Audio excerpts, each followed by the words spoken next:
Science and education world में आपका स्वागत है दोस्तों। आज हम बात करने वाले हैं जैव विविधता या बायोडाइवर्सिटी के बारे में कि बायोडाइवर्सिटी क्या है। अब दोस्तों, जैसे नाम से ही पता चल रहा है कि जैव विविधता यानी जीवों में विविधता, यानी एक ही आवास या हैबिटेट या पारिस्थितिक तंत्र पारितंत्र में पाए जाने वाले जीवों में जो विविधता है वो ही बायो डाइवर्सिटी है। यानी कि जीव की विभिन्नताएं, जीव जंतुओं की जातियों में पाए जाने वाली विभिन्न प्रकार की विभिन्नताएं या उनकी विशेषताएं ही जैव विविधता कहलाती है। इसमें जीव जंतु, पक्षी, पादप, दूसरे जानवर ये सभी जैव विविधता में आते हैं। जैसे कि मान लो हम रेगिस्तान में गए तो वहाँ के पौधे भी हमें अलग अलग मिलेंगे और वहाँ के जीव भी हमें अलग अलग मिलेंगे। जैसे यहाँ हम चले गए जैसे जल के अंदर, तो जल के अंदर भी ऐसा ही होगा।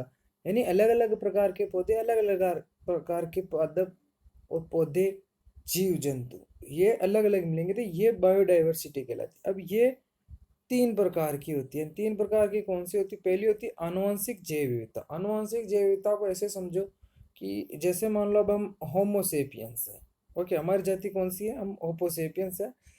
अब होमोसेपियंस में भी दो भाइयों बहनों में भी हमें जैव विविधता मिल जाएगी, यानी या तो हाइट में, उनके कलर में, या उनके फेस अलग है, या उनके बॉडी स्ट्रक्चर अलग है। तो ऐसे करके हमें क्या मिलेगी? उनमें भी विभिन्नताएं मिल जाएगी। और खाने पीने का ढंग अलग होगा, खाने के शौक भी अलग हो सकते हैं। ऐसे करके हमें क्या मिलेगा? आनुवंशिक रूप में भी हमें जैव विविधता मिल जाएगी, यानी एक ही माता पिता की संतानों में भी जैव विविधता देखने को मिलती है। तो ये जैव विविधता आनुवंशिक जैव विविधता कहलाती है। प्रजातीय जैव विविधता। प्रजातीय जैव विविधता यानी किसी समय विशेष में, किसी स्थान विशेष पर दो या दो से अधिक प्रजातियां पाई जाती। अब उन दोनों प्रजातियों में जो विविधताएं हैं वो विविधताएं कहलाएगी प्रजातीय जैव विविधता।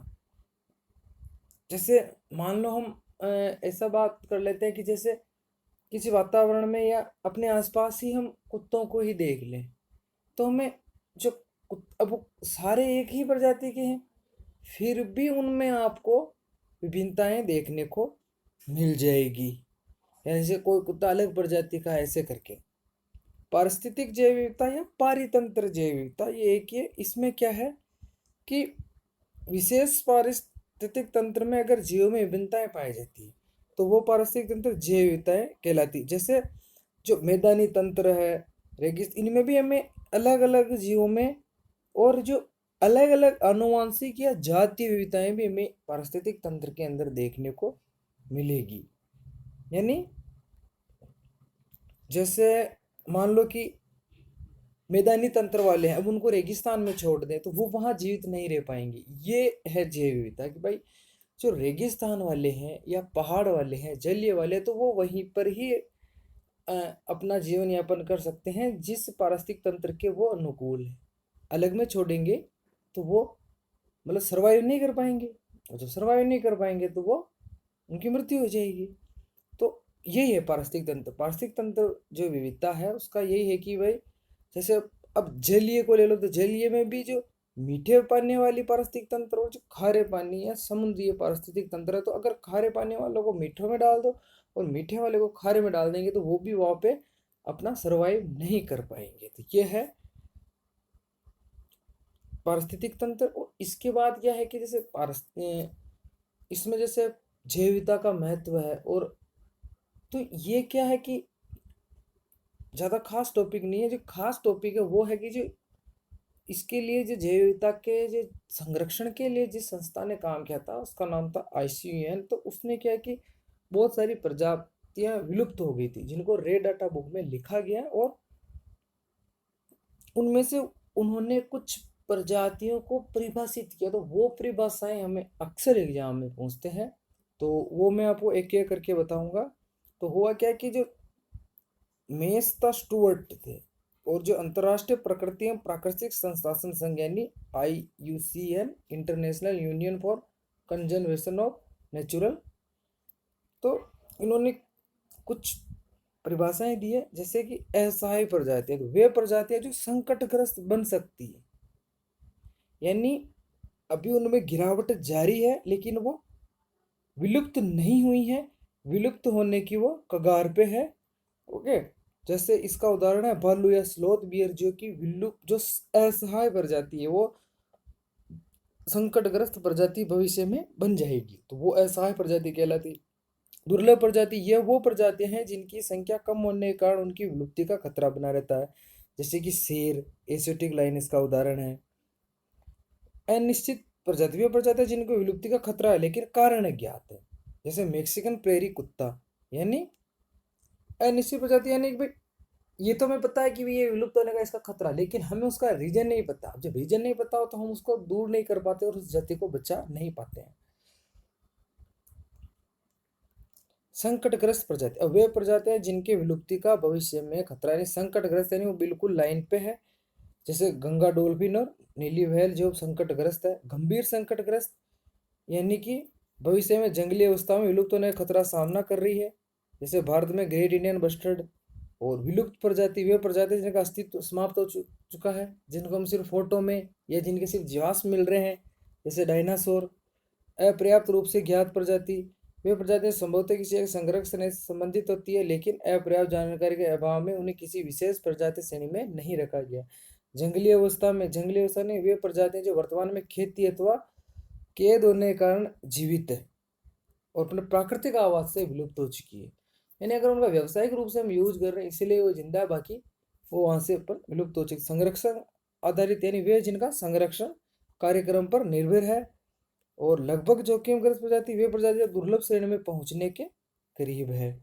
तो ये तो हो गई IUCN के जो जातियों का। इसके अलावा क्या है कि जो इनके संरक्षण के लिए IUCN और जो अपना इंटरनेशनल और भारत ने कुछ प्रयास किए हैं, तो वो मैं आपको यहाँ पे बताऊंगा। जैसे कि पहला है हॉटस्पॉट। अब हॉटस्पॉट क्या, यानी ऐसे स्थान जहाँ की वहाँ पर जैव विविधता समृद्ध है, यानी वहाँ अच्छी खासी जैव विविधता है, जनसंख्या भी जीवों की अच्छी है, लेकिन फिर भी उनके अस्तित्व पर खतरा मंडराया हुआ रहता है, तो ऐसे जो स्थान है वो हॉट स्पॉट या तप्त स्थल कहलाते हैं। वर्तमान में जो विश्व है उसमें कुल 36 हॉट स्पॉट है, उनमें से 4 इंडिया में है।